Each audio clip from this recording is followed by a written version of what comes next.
Joel, Brittany should be getting off of her plane if it's not late, just about now. So that's her delay. But she said that she'll just join when she's able and if she's able.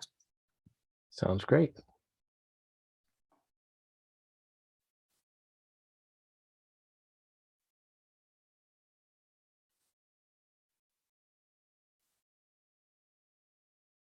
I'm just going to hit the mute button on a couple folks who aren't speaking at the moment, nothing personal. And we'll get started.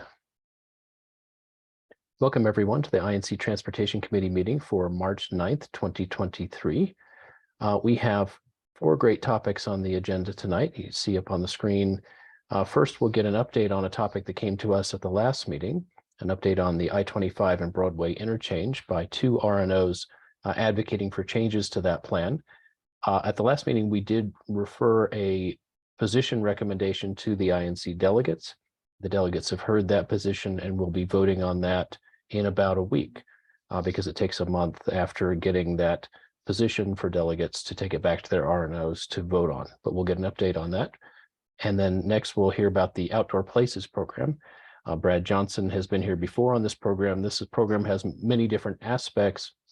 Today, he's going to talk primarily about the aspect that is on fully or partially on private property.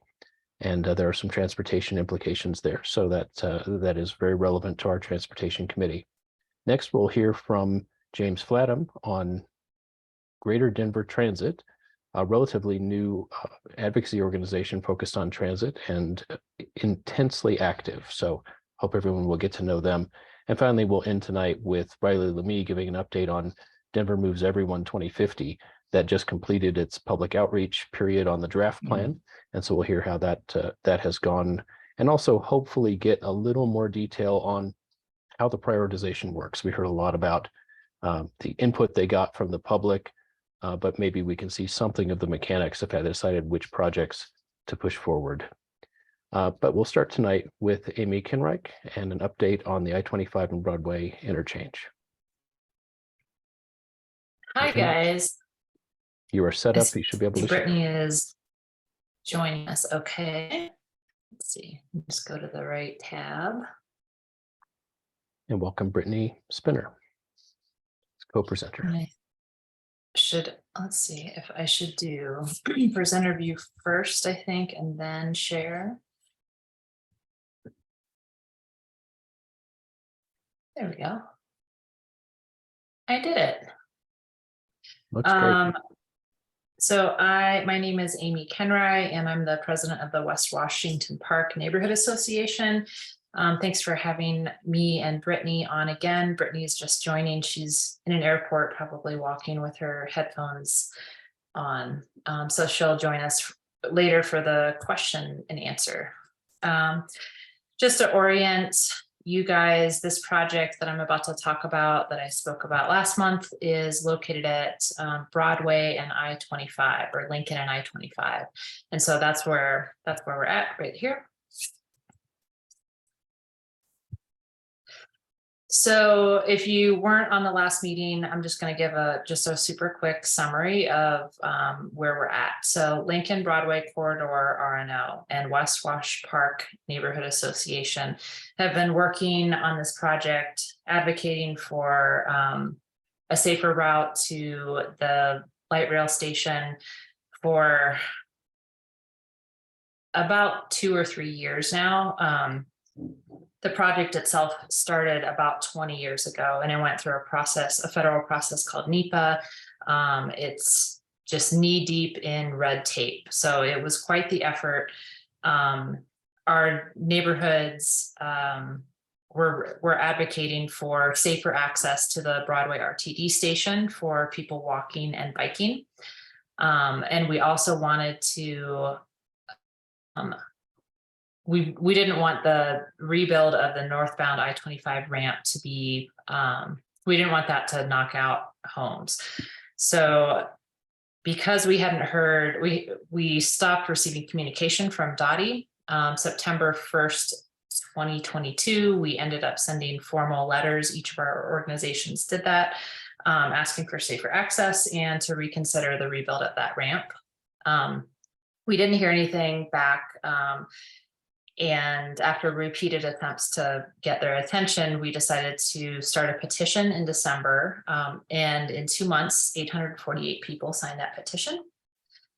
And one thing led to another, and February 14th, DOTI finally released a press release and with some good news. So I know I'm used to talking about this project in a very glass half empty type of way, but really there's been some good progress on this, and that's what I'm gonna let you know. I'm gonna describe next. So this is what the project looked like before, and some of the things that we were complaining about were pedestrians were going to have to cross 19 lanes of traffic and 4 highway ramps to reach the RTD station. They were widening Ohio Avenue. It's basically, we thought this seemed way too heavy on the car infrastructure and way too light on the consideration of people walking and biking.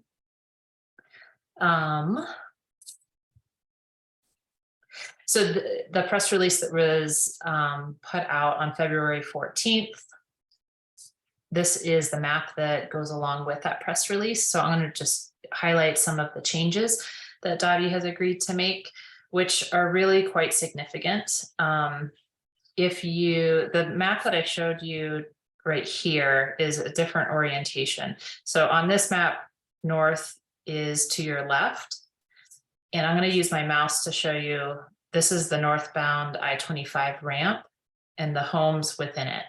So previously, basically for the last 20 years, this project has been designed around the future, currently unfunded, but committed to future project of demolishing this ramp and rebuilding it in a more circular fashion. So because that was a future project, that's what made this zigzag path for pedestrians to go 1/3 of a mile to the RTD station, because they had to route us around the rebuild ramp. So the big news, in my opinion, that DOTI announced was, now in this map, north is up. So here's that ramp again to go northbound on 25. What they said, let me see if I can quote their language. Maybe that's not that important. They basically said they're going to consider not rebuilding that ramp. And because that is unfunded currently, they feel like they can, they don't have to plan around that right now, because it may or may not happen in the future. And in my opinion, that's a pretty big deal. And it seems a little bit unheard of to abandon the idea of rebuilding a highway ramp. So I feel like that was a big win. And what that did was open up the door for the pedestrian pathway. Here, if you follow my mouse, now pedestrians in this area can walk this way. And they are crossing the on and off ramp here at Ohio and Lincoln, but that's the only one to get over to Broadway station. So it's not so much of a zigzag route, and it's much, much safer. Some other highlights here with the changes that they have made to the design. They're including a raised crosswalk right here where my mouse is. And that's, of course, something that transit and pedestrian advocates have been asking for years from DOTI. So that's a big deal to me, that they're going to put in a raised crosswalk there. They're also actually removing a lane on Lincoln here, just to make it make it so that vehicles don't travel so quickly here and slow people down and remind them that they're not on the highway anymore. And so let's see, Brittany and I met with some leaders at DOTI, and they walked us through this new plan. Their next step is to create more detailed drawings. We had quite a few questions because these aren't very detailed right now. This is more of a planning document. And some of our questions were, could we have a diverter along Sherman? That's that First Street, running north and south, First Street and east of Lincoln Avenue. Could we have a diverter? Oops. We asked for a pedestrian refuge down here at Kentucky. Let's see. We also want to know, a big question I have as a bike advocate is, how are people on bicycles traveling south on the Broadway bike lane supposed to get down here to this area, to Mississippi? Where do they cross? If they cross right here where the bike lane ends, are they going to have to cross 1, 2, 3 highway ramps to get down here? Or are we going to put them on the sidewalk here? Is that how wide is that? That says 10 to 12 foot shared use path. So that's one of our questions, but we have quite a list of questions for them that they haven't responded to yet. So in summary, Brittany and I and our organizations would really appreciate Inc.'s continued support. I'm hopeful that the Inc. board will vote to support the motion that's on. I believe it's been made, I think, at their next meeting. I'd like to be the first to welcome you to Denver, where the local time is approximately 6:13 p.m. That's Brittany, Hope you enjoy your I think. And another thing to note is that Strong Towns reached out to Brittany and they have an article coming out next week. So that's exciting, but we still need the support, and we're optimistic, but we haven't seen, we've worked on this project so long, we want to see the actual drawings. There's some engineering details that are still being worked out. So we still need support and still need people to pay attention to this project. But I don't know if Brittany doesn't sound like she's in a spot where she can speak quite yet, but I'm happy to answer questions that people have. Thank you. I haven't seen any questions in the chat yet, so while people are formulating their questions, I'll just throw out a couple. One of the earlier presentations you gave talked about concern with a free right-hand turn coming off the highway onto Ohio Avenue. It looks like there's some changes to that, but maybe not a stop sign or anything. What's the plan there? Well, that is one of our questions. Will there be a stop sign right here? I don't know if it's the right terminology, but we've been calling it the slip ramp.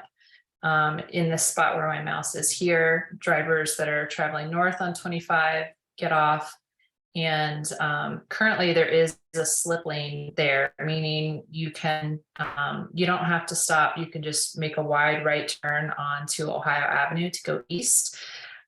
They're putting, part of the project here is putting in a signaled intersection at Ohio and Lincoln.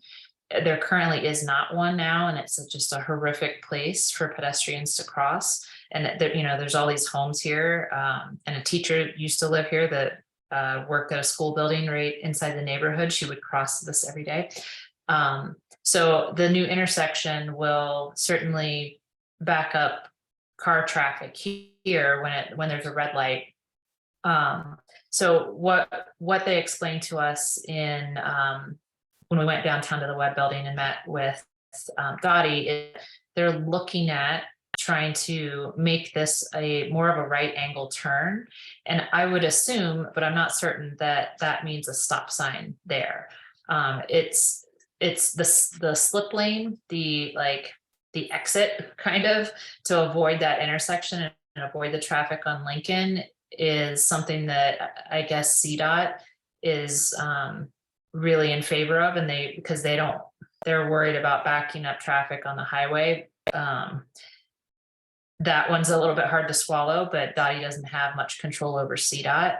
If you know this area, this exit starts way back here around Logan Street, and you have this separated barricade separated lane all the way up here. Actually, it might start closer to, I think maybe even closer to Downing.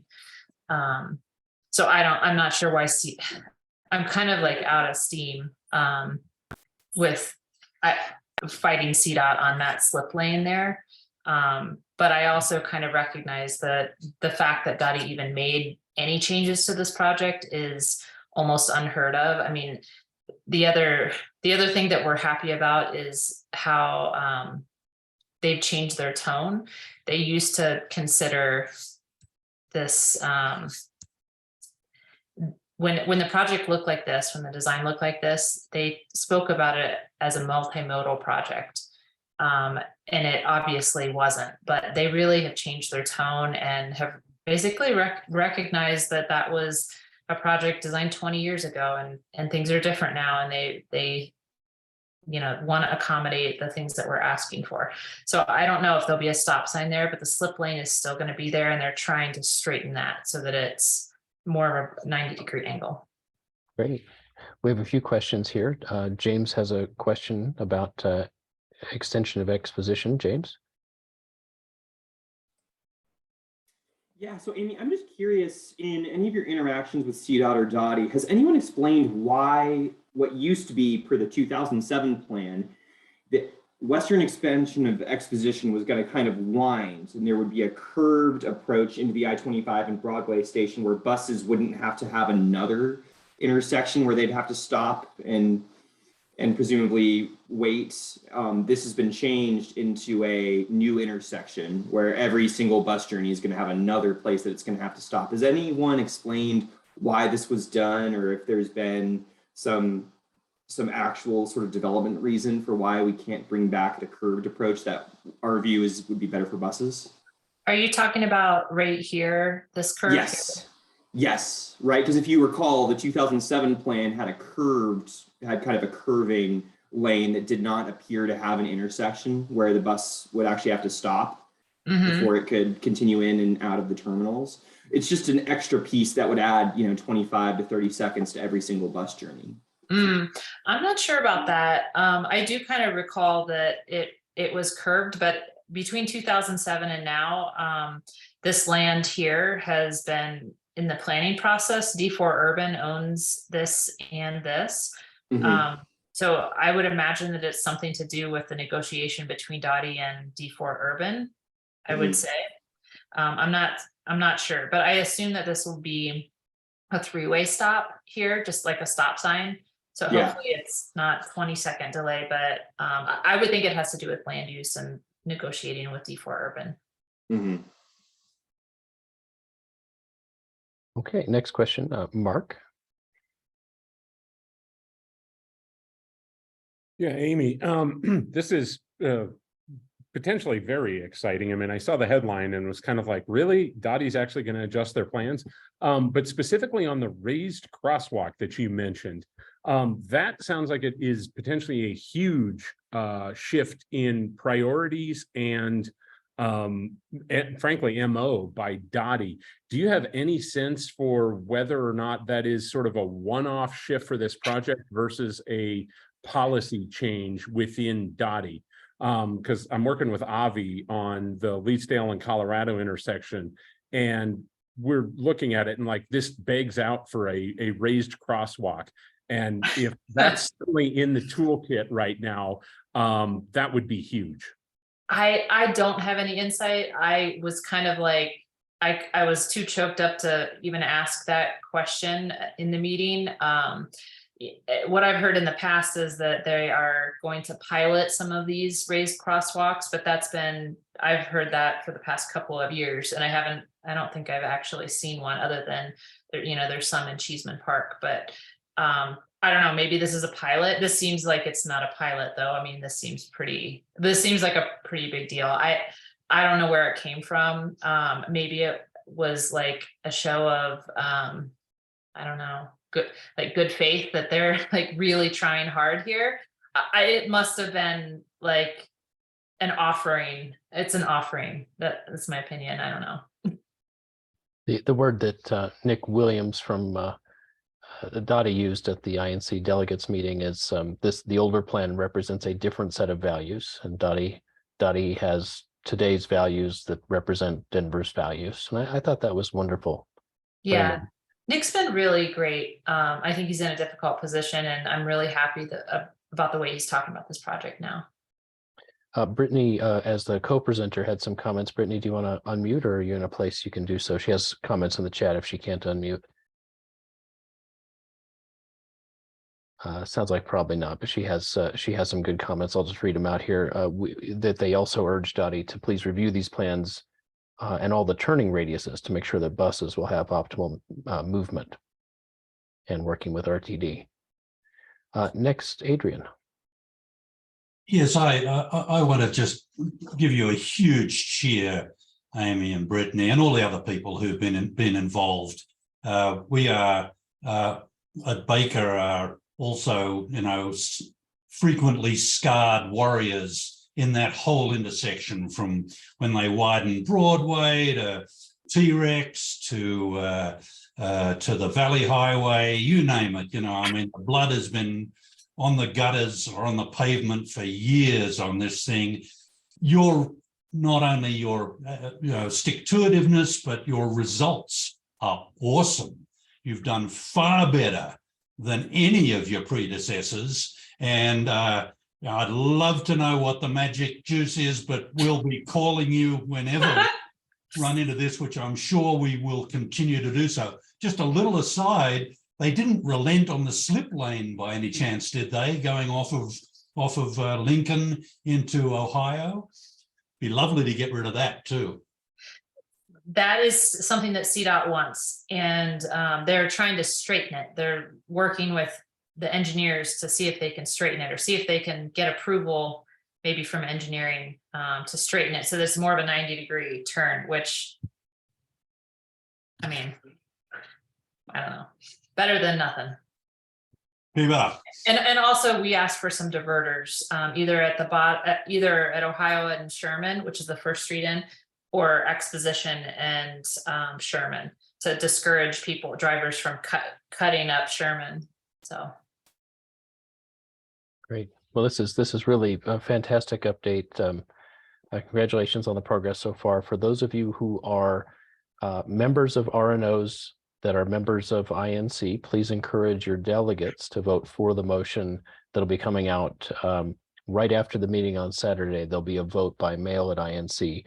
INC recently revised its bylaws to make it intentionally more challenging to pass motions, so that INC only was passing motions that are widely supported throughout the city, throughout all the member RNOs. So the quorum requirements are higher, and the number of votes needed to pass are higher. So we'll be probably mailing and remailing if we're not getting enough people participating to get the quorum. So if you can talk with your RNOs, be sure that if you're a member of INC, you get 2 delegates, and they can each vote. And hopefully we can show DOTI that we stand with these neighborhoods and support the continued progress. Thank you both.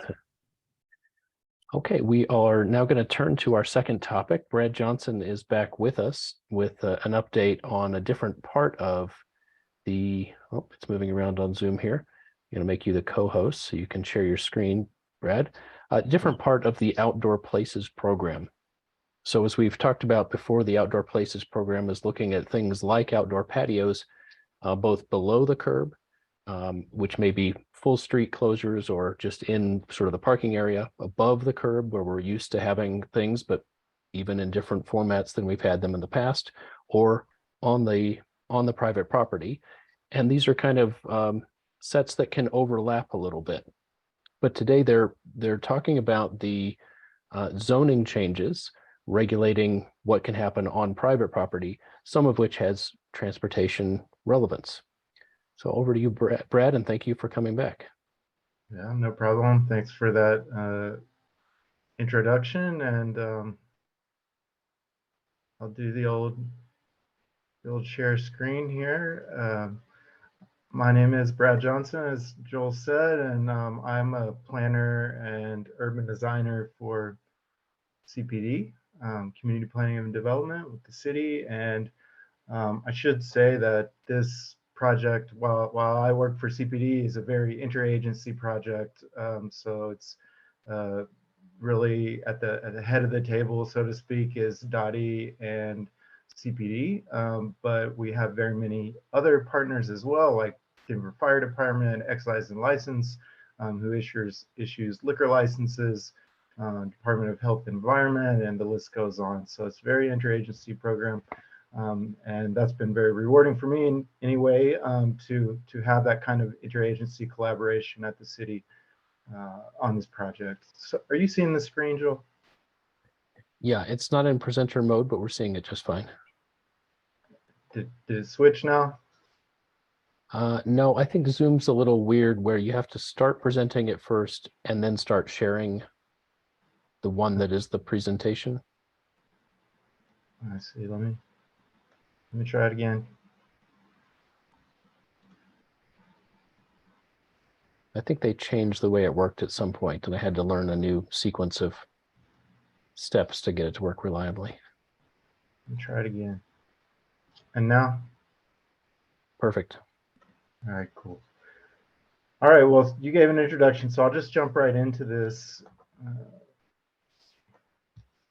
And I'll do a little bit of recap here just in case anybody wasn't there from I don't know what that was, about a month or 2 months ago, maybe even, when we talked about this last time. But this really comes out of what happened during the pandemic. I think this is one of the few bright spots that came out of the pandemic, is that because businesses, restaurant and food industry and bars and such were really faced with tough times given the capacity limits for indoor dining and just a lack of interest in going indoors by a lot of people in communities around the country and around the world for that matter. The city basically provided a bunch of regulatory relief to make it really easy for businesses to operate outdoors. And so we did that both for private property and the right of way. And so you started seeing these patios popping up in places that they didn't used to in the city. And the result was really well received around the city. I mean, these spaces are active, they provide vibrancy to our streets, and they provide new social gathering places, and on and on and on. And so there was a lot more positive that we saw out of that sort of experimental phase during the pandemic than there were negative. And so coming out of that, and you know, we're kind of still in it, I should say, but back in October 2021, Mayor Hancock, like many other mayors around the country and other bigger cities at that time, directed Denver, several Denver departments, as I said, CPD and DOTI, most importantly, to work together to build up a permanent version of this program, which means really rethinking the way that we regulate and encourage these types of activations in our city. The temporary program did end back in October 2022. You still do have some of them operating under that temporary permit, still out there in the streets and such, but we stopped taking applications into that temporary program in October 2022. And so we're allowing businesses that were already permitted to continue to operate out there while we develop these rules and processes and so on. And so that direction from the mayor led us to coin this program, the Outdoor Places program. We really wanted to step back and take a comprehensive look at how these spaces are additive to our city and how we should treat them, regulate them, and manage them. And so Joel went over this, so I won't spend a lot of time on this, but this is just a kind of visual version of what Joel had discussed there, with the above curb typology being the above curb and the two below curb elements being completely within the right of way. And then you have private property, obviously that's patios on private property. And it is true that sometimes you could have a bit of a mix and match where you have one that's partially on private property, but also perhaps partially in that, above curb space. So it's I call them a half and half. Just a little bit of background on above curb here. We did have a program, the Tables, Chairs, and Railings program, that existed long before COVID ever came around, and it allowed patio activations on the right of way and that kind of sidewalk space, and they all sort of look like this. You've seen these all over the city, tons of them around downtown in particular, but really all throughout different neighborhoods, and they all kind of look the same, and they all had to be in the same place, and they all had to be enclosed by a railing like you see in these photographs. And the process for them was a little bit clunky, a little bit hard to predict for customers and difficult to navigate. So we spent a lot of time kind of exploring what could the new version of that above curb patio regulatory framework be. And two of the big moves that we made from that predecessor tables, chairs, and railings program are that we added new opportunities for locations. So expanding from just it only being allowed right up next to the building to providing opportunities for those type of patios to also happen in the amenity zone, so that you can have them like you see in the picture down below, kind of on either in either space, as long as you're preserving enough space for that pedestrian access route, or PAR for short. The other big move that I wanted to highlight here was that we also adjusted the rules to allow patios that were not necessarily fully enclosed by a railing. So we're going to continue to allow that. That's how it was before. So you see that kind of sketched out in the top right image, but also allowing partially delineated patios like you see in the middle, where there's a couple of planters on either side sort of bookending the space, or even open condition like you see on the bottom, and also in this picture where the patio furniture is just kind of out there without any barrier around it. So we came up with a sort of set of design guidelines and standards. Those are posted on the web now. These are just some of the topics that that document addresses for above curb. So just touch on a couple of these: how that pedestrian access route must be maintained and what its width must be, different rules for setbacks of patio spaces from the curb, for example, to deal with conflicts between doors opening and people sitting out there having a beer, right? You want to give some buffer there so that you don't have those conflicts, or you can at least mitigate them. Urban design, emergency access, and a big emphasis on accessibility, particularly accessibility for persons with disabilities. And then one last key element I wanted to highlight with above curb is that, and this is kind of getting ahead of the other typologies, but this will be relevant there as well, is that we tried to develop a more streamlined process. And a big part of that is establishing what we were calling a program administrator, which is really a single point of contact for customers and applicants from the outside, and that is working in a very interagency way within the city, kind of keeping everybody in line and coordinated among the different agencies that often have to review these types of patios. So as I mentioned, we are live with the above curb component of the program. The guideline document is a program requirements document. It's actually called, is up on the website now, and we're actually accepting applications. So we don't have too many yet. We just opened it last week, and so they're starting to trickle in, and I think we'll see more and more over the next couple of months here. So now I want to move on to the key element of this presentation, which is handling patios on private property. And I think the key thing to recognize here is that the regulatory relief that was provided during the pandemic, the key one was that we turned the other way on zoning requirements for off-street parking. So the zoning says, you know, based on the number of square foot of interior restaurant space, there must be X number of off-street vehicle parking spaces. And during the pandemic, we said, you know what, we're in a crisis. We're just going to let that go for now under this emergency order. And you can put patios within off-street parking spaces, whether the zoning requires it or not. So that's been going on for, hell, almost 3 years now, I think. And so we've been able to see kind of the impacts or non-impacts of that in some cases. We are allowing that only under an emergency order, though. And so that order is going to expire in December 2023. So it's important for us to make whatever adjustments we're going to make to the actual zoning code that will last long term, to the extent that we want to continue these practices in some form going forward. So I want to talk a little bit about intent and objectives just at a high level for private property, go through some preliminary zoning recommendations, and then some ideas we have about encouraging higher quality design and patios that really benefit and are additive to the public realm.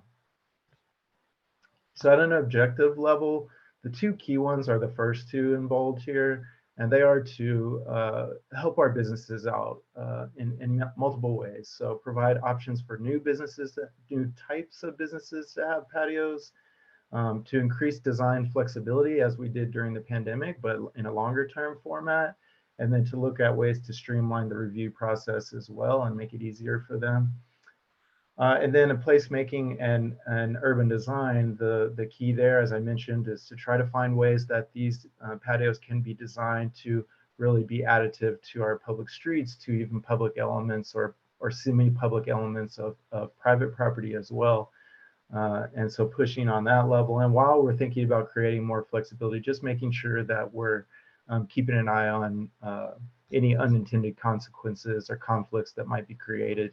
For example, by being more lenient about a patio being delimited by fences. So if we're going to take that kind of requirement away, making sure that we're mitigating any impacts of a patio space on this public sidewalk, for example. So we have a strategy that's also available on the website, and there are a few key elements to it. And so I'll walk through those elements now. First is related to land use. Right now, the zoning code says that you can only do an accessory patio if it's accessory to an eating and drinking establishment. So we've had a couple of patios that, for whatever reason, like slipped through the cracks and were able to get approved. One of them is this example on the top picture. It's a patio that is accessory to a tattoo shop. This is over by Woods Boss. It's around the corner from Woods Boss Brewing, if you know where this is. You see this patio space is sitting on the sidewalk or part of the sidewalk, and there are many other patios that are very much like it, look almost like they were planned together with the neighbors. But somehow it was discovered that there wasn't actually a zoning path to allow this. And so recently we had to tell this tattoo shop that they had to remove this patio, much to my chagrin, I have to admit. And we think there's an issue there. I mean, why not, right? Like this patio, just because it's accessory to a tattoo shop, doesn't make it any less of having potential to be additive to our public right of way. It puts life out onto the street, provides an amenity to that business, like for a waiting area or just an employee break area or something like that. So this element of the strategy would recommend making some tweaks to the zoning code, essentially just to open up that path to make that type of an accessory patio more broadly applicable, so that a gym, a tattoo shop, a retail store, other kind of businesses like that could participate in this program. Second one is about the review process. So right now, if you're a patio, if you're applying for a patio that is sited within 50 feet of what's called a protected district, that's zoning terminology, but a protected district is essentially a low-scale residential zone district that accommodates like single unit or single family homes or duplexes. And in those protected districts, we oftentimes in the code provide special provisions to be sensitive to those uses. And that happens for patios. So if a patio is proposed within 50 feet of one of those districts, it has to come in for a pre-application meeting with CPD staff. It has to do notification to the neighbors. CPD makes a recommendation about whether it should be approved or not. And then ultimately, they also have to go to the Zoning Board of Adjustment at a public hearing where the Zoning Board of Adjustment makes a decision about whether the patio will ultimately be allowed at all. And if so, what kind of special conditions might be applied to that patio to mitigate any impacts. For example, the board may decide that this patio is close to residential, and so it needs to close at 9 p.m. That's an example of one of those conditions. So we started digging into this, thinking maybe this is an opportunity to streamline review. And I did some talking with the Board of Adjustment staff, and he helped me to attain some data over the last 5 years. That data shows us that only 20 such cases have come to the BOA. So that we're averaging, what is that, like 4 patios per year coming to the BOA for this type of approval. Only one patio out of those 20 was denied. And that denial by the BOA was fully consistent with the recommendation that CPD made as an agency that is a recommending body to the Board of Adjustment. And so given that alignment and the just few number that we saw and the fact that they're pretty much always getting approved, we think that's an opportunity to maybe cut some red tape and allow for just what would be a similar process, except it would cut out that Board of Adjustment step. We would still review it. We would still do notification to neighbors, except ultimately the decision-making authority would lie with the zoning administrator, meaning somebody within the city, within CPD, to either allow or deny the patio and also establish what those conditions would be. So that makes it a bit less onerous for the applicant, and we think given the history and what the data shows us, the results would likely be very similar. So now just turning to design. This is a bit academic, but I want to share it anyway.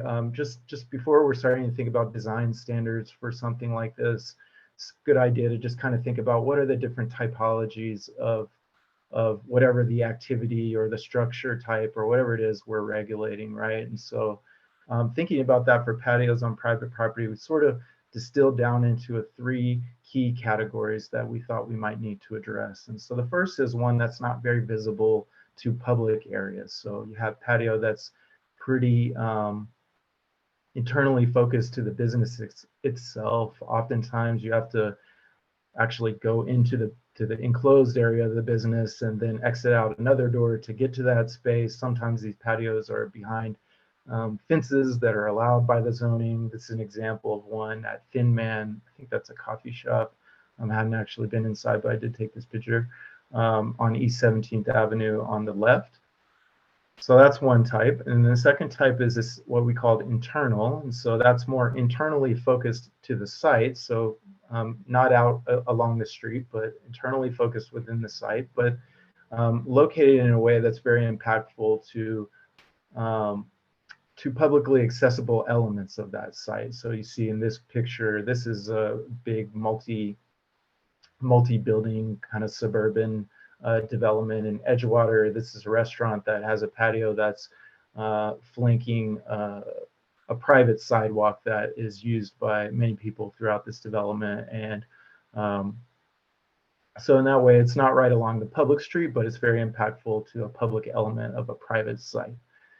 And then thirdly is one that really is public oriented and in many ways is very similar to the above curb patio. It's not technically in the right of way, but as you see here in this example at Marzix on East 17th Avenue, the patio is really right up against the sidewalk space and has a very big impact, not only to the people that are coming to that private site, but people that are walking by and maybe aren't doing business with that particular entity at all. And so just a couple of different flavors to consider.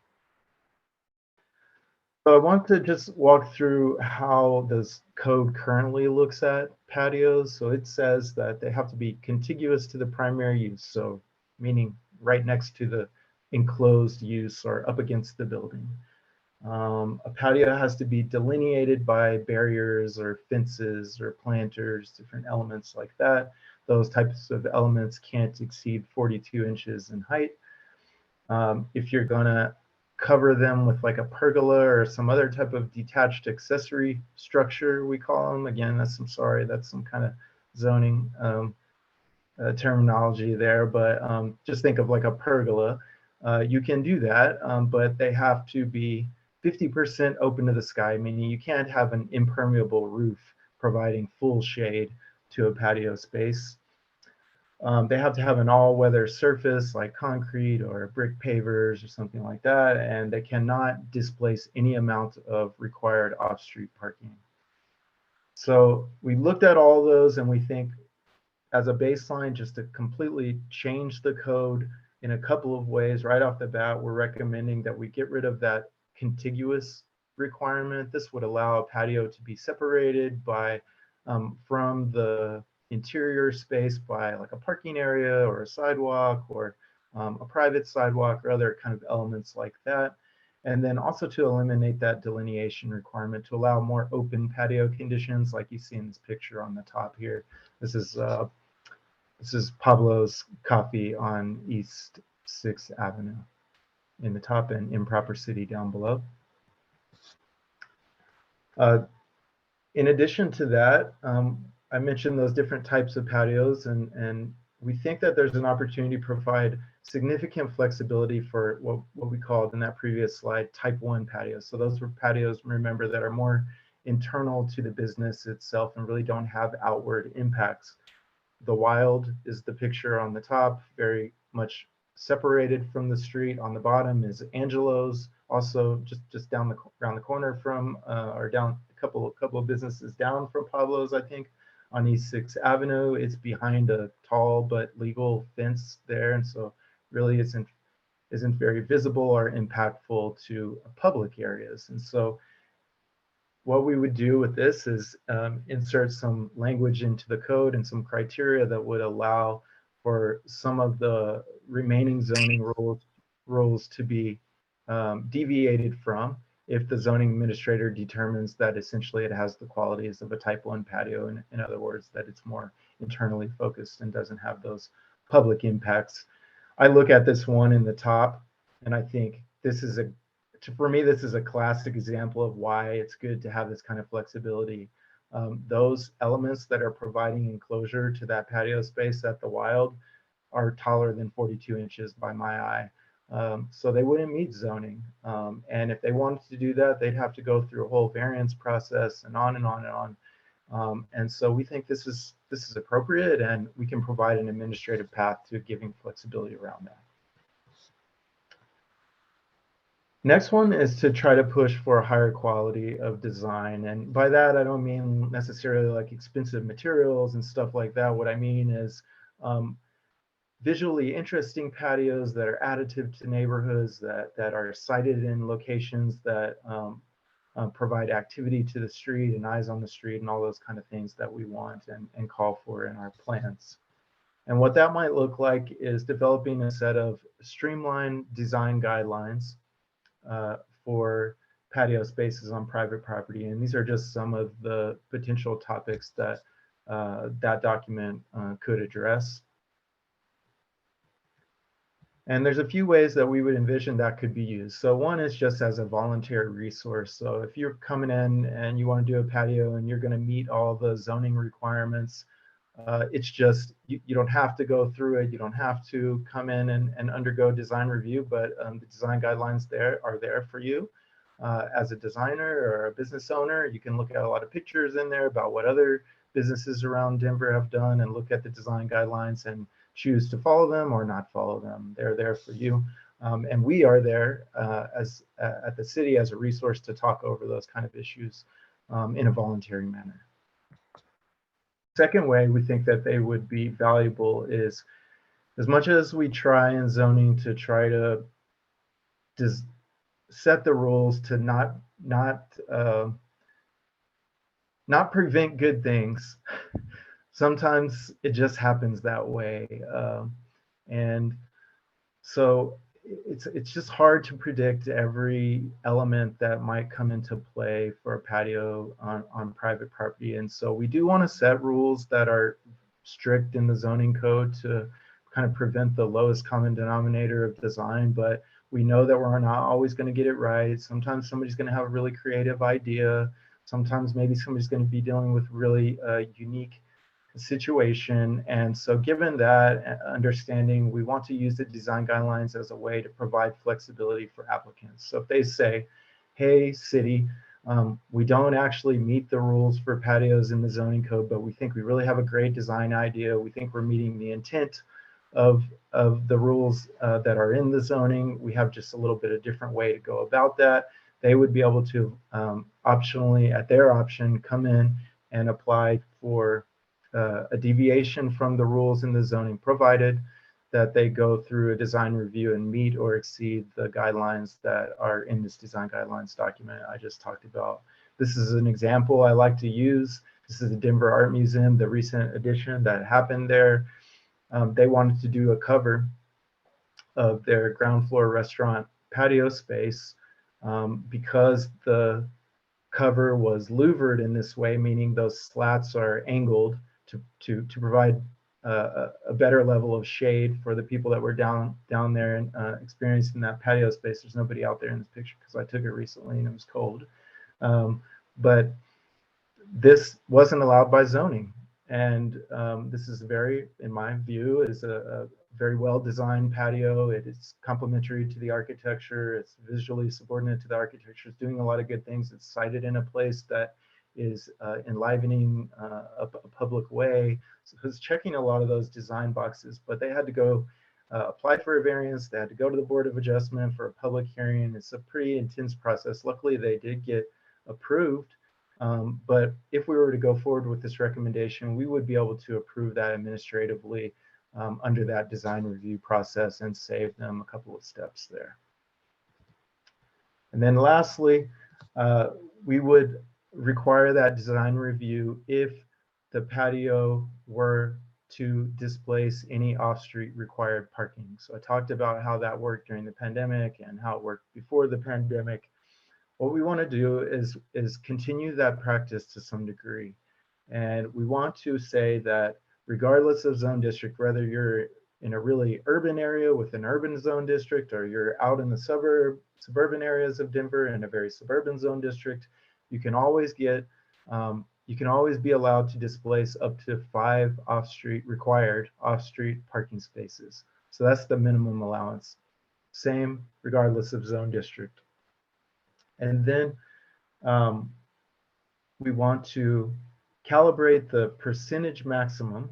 So there'd be a minimum of 5, and then there would be a maximum percentage that would be very significant in more urban areas, like up to 80% of required off-street parking could be displaced by patio uses. But then that percentage would go down as you go out to more suburban areas where there's more parking required, down to as low as 30% in our most suburban zone districts. This gets kind of tricky with this parking business whenever you're dealing with properties that have multiple tenants, because one tenant may want to displace parking and the other tenant might not want that. And so we would require a letter of approval from the landlord or property owner along with an application to do this, and we would not allow any displacement of required ADA spaces if an applicant wanted to opt into this option. I'm not going to go too far into this, but I do want to mention this. One of the things we're still kind of struggling with is, and trying to figure out right now, is are we going to allow patios that are accessory like this to be enclosed? During the pandemic, we saw, in my view, some poor design choices that were necessary under the crisis conditions. We saw these kind of temporary tents, like you see in this top picture, that can be problematic in terms of longevity of the materials. They can degrade quickly. They can cause sightline issues. They're a problem for the fire code, and on and on and on. So those present a lot of problems. We also saw some pretty unique enclosed patio spaces, like these little, I call these snow globes. I don't know what they're really called, but you see example of that down at Tavernetta in the bottom picture. Those are, from a design standpoint, they're working pretty well. I can see through them. They're designed to be articulated in a way. They're adding visual interest. I can still see back through to the building, and so on and so forth. And so what we did before in the code is we just said, no, you can't enclose the space at all like that. And part of the issue is that once you start to enclose the space, if it's enclosed and it's also sizable, it starts to act like what we call in zoning a primary use. And that's like the main use, right, on a site. And we regulate primary uses in a different way than we regulate accessory uses. Accessory uses are given a lot more flexibility. And so this is the concern, some of the concerns with allowing enclosed spaces going forward. And so be curious if you had any takes on that. One of the ideas could be to just go back to what we were doing before, no more enclosed spaces. Another option might be to continue to allow that enclosure, but with some design limitations and guidelines and such, and maybe size limitations. And so last slide here, We talked about above curb. It's already gone live. We will be hopefully going to the planning board for a public hearing on the private property element on April 19th. And then we are just now starting to kick off the work on that below curb element. And so we'll be working heavily on that over the next several months as well. Okay, let's take some questions and or comments, because there are a few points where Brad was asking what people think. We'll start with Bill, has a question about the pedestrian access zone. Yes, I just want to know how wide is the minimum that you would consider for a pedestrian access zone, please? Sure. So this is most relevant for above curb. And so what we would require is a minimum of 6 feet all the time, regardless of location. There are a few cases where the sidewalk might already be less than 6 feet. So we do give ourselves an ability to slightly reduce that down to 5 feet, but never ever less than 5 feet. It's 5 feet right now, but we want to set the starting point for that pedestrian access route under this new version of the program at 6 feet, and stick to that as much as we can. In some locations, it actually has to be wider, up to 8 or even more, 8 feet or even greater than that, depending on the street classification. So if it's a really busy downtown Main Street, it might be higher. And so it's a little bit of a moving target, but the very lowest end that it could ever be is 5. The starting point is 6 feet. And if you want to do 5, you're going to have to prove out why we should allow you to do 5. And then it goes up from there. Thanks. Bill, while you've got the mic, any comments on the other topics raised? No, thank you. Okay, we'll go to Chris Miller.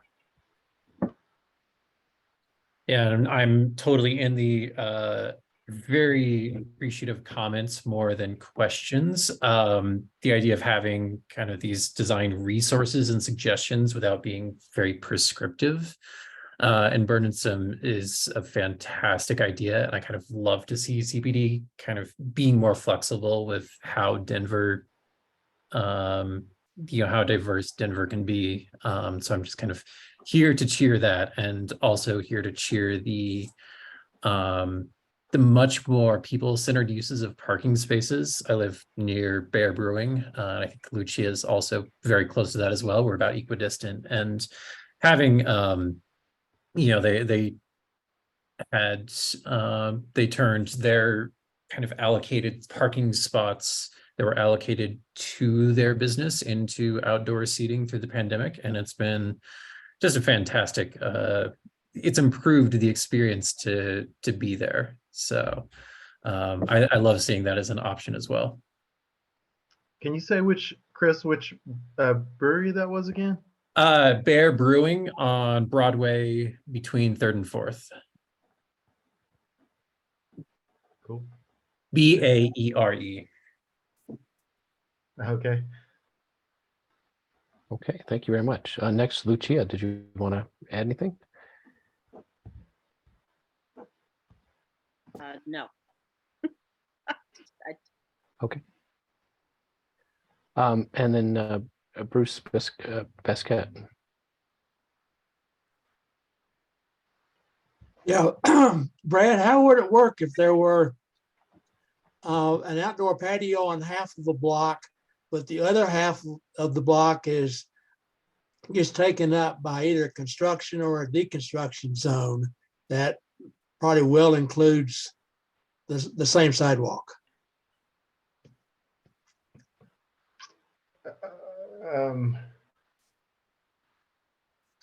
So part of the sidewalk is being maintained or reconstructed or something like that? No, the entire half block is being either built or destroyed or under construction. Uh-huh. And it includes the sidewalk. Gotcha. I'm not sure, Bruce, to be honest with you. There's a lot of there is some case by case determinations that are going to have to be made with this type of program. when that kind of stuff happens. And it's particularly the case when you're dealing with the right-of-way ones, because, you know, I mean, you give one example, I'll give a couple of others. I've got a patio. Well, you know this, right? There's a bunch of pipes underneath the ground, underneath that patio. And so if something breaks, God forbid, or hopefully a better scenario would be that DOTI has to perform some routine maintenance on that infrastructure or something like that. DOTI has to reserve the right to either revoke the permit or at least ask that the permit holder temporarily remove that patio to allow for that maintenance to occur. And so that, depending on the potential impacts of the scenario that you're talking about on the patio user or the patio space on that construction activity, it might have to go temporarily to allow for that to happen.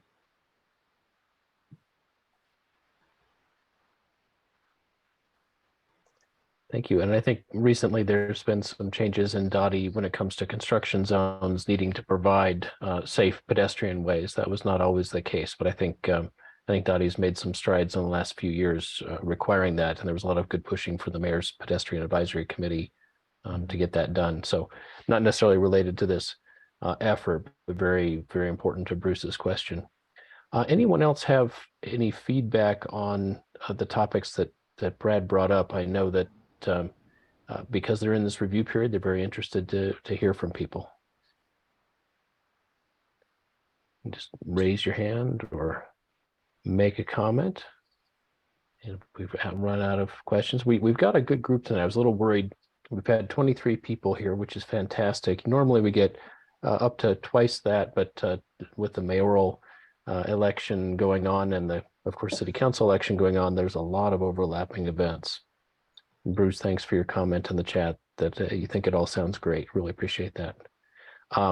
Brad, thanks for coming. I wanted to, I've heard this presentation before, and I think, you know, there's great examples that you've used, compelling photos. I love the story. You didn't get to it tonight about, I don't know where it was, but a laundromat that had an outdoor patio.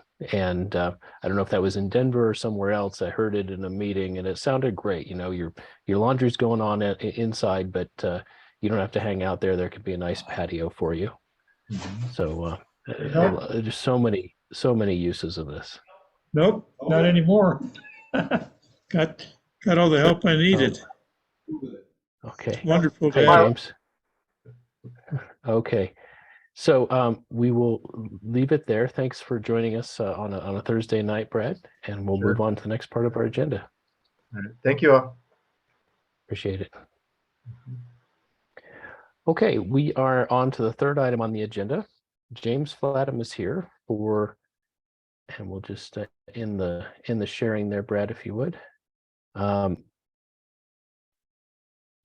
James Flattum is here to introduce Greater Denver Transit. James, do you have visuals to share? I sure do. All right. Give you that permission there. Greater Denver Transit, several folks I know have been going to Greater Denver Transit meetings and talking about it a lot. And kudos to Greater Denver Transit. They quickly found the other transportation advocates in the city. So we're all very familiar with Denver Streets Partnership as a coalition of all the different groups doing advocacy, and Greater Denver Transit immediately joined in there, while of course uniquely pursuing their transit advocacy vision. So over to you, James. Yeah, thanks, Joel. By the way, can you guys all hear me all right? Sounds good, looks good. Beautiful, thanks. Well, Joel, thanks again for allowing the time for the introduction. Good evening, everybody. See a few familiar names and faces on tonight's call, which is awesome. My name is James Flattum. I'm one of the founders of Greater Denver Transit. We started as an org about a year ago, just a little over a year ago in December of 2021. The story behind where we were coming from, I initially got involved or interested and involved with transit in Denver back in 2014. I had an internship at RTD, and I was still a student at the time. It was a very, what I would describe as, at least from at that time, an outsider's perspective, a really optimistic and unique time in transit in Denver's history. Summer 2014 was the summer of peak construction of the Fast Tracks program. And coming in as a student with only, a limited amount of information about the history of how Fast Tracks happened, the challenges it ran into in the late 2000s with the recession, very, very high commodity prices during the Chinese boom, that led to just a considerable amount of challenges that even preceded my involvement with my internship. But it was still a really great experience. I learned a hell of a lot about Denver. I learned a lot about how the RTD system was laid out, what was going to be opening, and what the potential was. And at least from what I could gather, there was in the public consciousness at the time, another kind of a shared sense of optimism. I mean, for people who were tracking and aware of the project, I had long followed Ken Schruppel's website, Denver Infill and Denver Urbanism, which has been an awesome resource for me to kind of do some kind of self-study on Denver before my internship. There just seems broadly a large amount of anticipation that the lines that were going to be delivered would open and would perhaps transform the city, where people would be able to use transit, right? We were building an impressive amount of rail in terms of miles. And then, my internship ended. I did the bulk of my work was studying construction metrics of the W line, which had opened the previous summer. I was putting together information that would be used for a Baldridge application, which was kind of a best practices award that was going to hopefully highlight how well RTD did in packaging the W line capital program and how it was managed. So I understand it that after I had left, that work stopped, and I don't believe the application was ever finally submitted, unfortunately. But then a couple years passed. The A line opened in 2016 with initial enthusiasm, but sort of some immediate challenges, as you guys are all aware, with crossing gates requiring expensive flaggers to be out to make sure that in order for the FRA to allow RTD to operate, or DTO, the third party operator from the public-private partnership to operate the line, which the media covered extensively, the multi-year delay of the G line, some of the initial cuts in bus service that happened in 2017, and then ultimately the COVID pandemic saw just an enormous amount of service reductions. All the time, right, I was definitely still passionate about Denver, and I was following RTD very closely. I was active on Reddit and different places, and it just seemed like, and I think perhaps some of the people on this call might relate with this, there was just an enormous amount of negativity, at least in the online spaces. There was a lot of complaining about certain things didn't work as people had hoped. Just ridership plummeting, not just in Denver, right? But aside from maybe Seattle and a couple exceptions, public transit ridership declined actually, even at coming up to the pandemic. And then ultimately just the pandemic changed the world. So I'd long been friends with a few people at YIMBY Denver, Yes in My Backyard group, which I am also a proud member of. Ryan Keeney in particular was a very, very, very good friend of mine early on. And he introduced me to Professor Ken Schruppel. And I had a great meeting with Ken where I kind of asked him, and I was coming at this from how do I get involved? And I kind of explained what I was kind of looking for, a group that was accessible and available to everybody, just because coming from my background, I'm a finance guy. I had not actually a planner. And kind of asking about, well, looking for a group that is, focused on transit, but really focused on solutions. A group that could include the transit engineers, the consultants, social advocates, just the different dimensions that people approach advocacy from. And he basically told me that what I was looking for, at least how I expressed it, didn't really exist at the time. I was aware that several groups had closed their doors. There are, I think, by my count, 3 advocacy groups that closed their doors between 2014 and 2021. And he actually encouraged me to kickstart a group. was instrumental in getting me connected, to kind of get the blessing of fellow advocacy groups to make sure that we weren't stepping on each other's toes, that our vision were broadly compatible. So introduced me to some folks at the Denver Bicycle Lobby, which I think more than any other group, we've kind of designed ourselves around their model. The idea was that we'd be a grassroots group. We would not initially pursue, and this is still the plan, we have no plans to pursue a 501c3 designation, just a truly grassroots group of people who care, and ultimately try to incorporate and capture just as I think Joel has said, the good geeks, which is a phrase I really like, trying to pick up people who care, who care about transit, who believe that transit is important, and people who want to see transit improve in Denver. And despite perhaps the mixed rollout of fast track, try to kind of stand up for transit, the value that it poses, and to try to really aggressively kind of perhaps be the scrappy dog, not necessarily kind of fitting in the Chamber of Commerce sensitivity to, perhaps being a professional consultancy where you have contracts, but perhaps being a little bit more aggressive and pushing. So kind of over the last year or so, we've captured a lot of people who are passionate about urbanism and mobility, and the I think agreed upon element of the group. There's broad agreement on a lot of things, but one of the really core things is that we want to be a really good partner. We want to, especially with sharing of expertise. I myself am never going to be as much of a zoning expert as Ryan Keeney, certainly. I'm certainly don't have the amount of experience of riding for ped bike infrastructure as the DBL folks have. So really trying to kind of put together our dimensions of expertise or dimensions of areas of focus. And it's been great. We've gotten 3 or 4 transit engineers, not planners, but actual engineers who are actually designing rail infrastructure, transit infrastructure. We've got a good amount of planners as well, people who've been active in Denver and other kind of peer cities, and actually have a lot of experience, a lot of informed opinions on projects, what makes projects successful. And then we've got some social advocates as well, people who really, really care about transit, and they look at it from a social equity standpoint. The idea is that in a world where climate change is fundamentally going to be reshaping how people live and where people live, right, making sure that we are going to be growing in a way, right, where people aren't going to be captive to automobiles.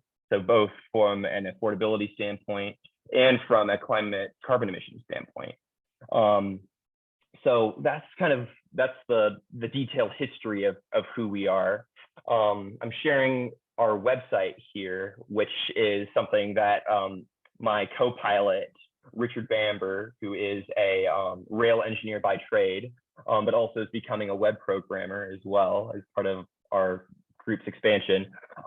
We are trying to put together a resource for Denver before we start trying, before we are heard asking for things and pushing for things. We also want to provide the public with a resource. I think there was a shared perception that the map on RTD's website is wanting. It hasn't been updated in a long time. It's somewhat buggy, it's difficult. I don't even know if it's working for me right now. Here it is. Right, trying to make something that's a little bit more user-friendly. So one of the things that we've done is, in addition to creating our own sort of interactive map for promotional reasons, we're also trying to put together neighborhood-specific maps. So even though, perhaps the transit app might be a better tool to actually plan your trip, especially for people who are new to a neighborhood. Say you were moving to Southwest Denver, for example, you get a house, you get an apartment, kind of questioning, well, where can I go with transit? Well, giving people a way that kind of with a New York / London hybrid style map that shows what transit is available, where the transfer points are, just from a broad awareness standpoint. We've had some fun feedback and ideas of people perhaps wanting to put a map that includes overlays. So we could do schools as an idea. Another one was a bar crawl for people to lay out different bars and nightclubs, nightlife, just general attractions and stuff like that. But it's something that we've built collaboration on early on, just because I think that just understanding the system is a way that we think that we can provide value to the general Denver sphere. As far as exactly kind of the rest of how we're laid out, give you a summary of our advocacy. What we're doing, you know, in addition to some of these sort of basic things that kind of catch people up on what projects exist, what the system looks like. We have some people, I would definitely put myself, kind of straddle these groups. We're actually developing detailed reports. So one of the first ones that we published is a downtown bus plan, where we spent rigorous amounts of time and hours, blood, sweat, and tears studying every single bus route that goes into and out of downtown, understanding the timetables, digging into literally every single bus bay that these buses depart and arrive at Denver Union Station, and putting together a set of recommendations as far as how we think it could work better. So sometime in the future, don't think we have time for this tonight, but would definitely, first of all, would call your general attention to this on our website. This is still out for public comment and will be out for public comment for another 2 weeks or so. And then we intend to finalize and actually submit this to RTD and DOTI. But effectively the short version of what we're proposing is that we want to change how the last miles of buses work. So a vision where RTD doesn't get millions of dollars that just fall from the sky, or hundreds of new bus drivers that just, you know, snap into existence from osmosis. But with the resources RTD has today, with the street layout RTD operates over, right? Not in a scenario where we're getting, you know, 1 lane to 2 lane conversions and stuff like that. Within the footprint of what we have, how we can operate buses in a way that first is quicker to cross downtown between Union Station and Civic Center, RTD's 2 main downtown hubs, but also create a crosstown network that makes it really, really easy for people to understand how to transfer in downtown.